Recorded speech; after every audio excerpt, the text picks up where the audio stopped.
নামাজের ভিতরে 5টি জায়গায় দোয়া কবুল হয়, এটা আমরা অনেকেই জানি না।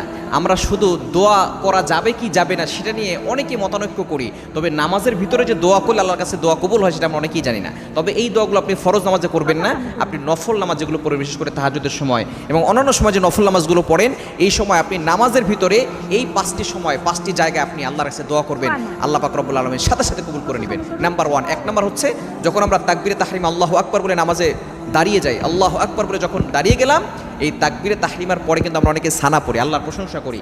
এই সময় আল্লাহর কাছে দোয়া করলে আল্লাহ তাআলা আপনার দোয়াগুলো কবুল করবেন, আমরা অনেকেই জানি না। আপনি সানা পড়ার পরে কেরাত শুরু করার আগে মাঝখানে নফল নামাজে আপনি আল্লাহর কাছে দোয়া করতে পারবেন। নফল নামাজে আপনি দোয়া করলে কোনো সমস্যা নাই। আপনি যখন এই সময় দোয়া করবেন, যেই দোয়া করবেন আল্লাহ তাআলা সেটাই কবুল করে নেবেন। দ্বিতীয় নম্বর হচ্ছে রুকুতে যখন আমরা যাই, এই সময় আমরা তাসবিহ পড়ি সুবহান রব্বিয়াল আযীম, আল্লাহর প্রশংসা করি। আল্লাহর প্রশংসা করলে আল্লাহ পাক রব্বুল আলামিন বেশি খুশি হন, তারপরে দোয়া করলে সাথে সাথে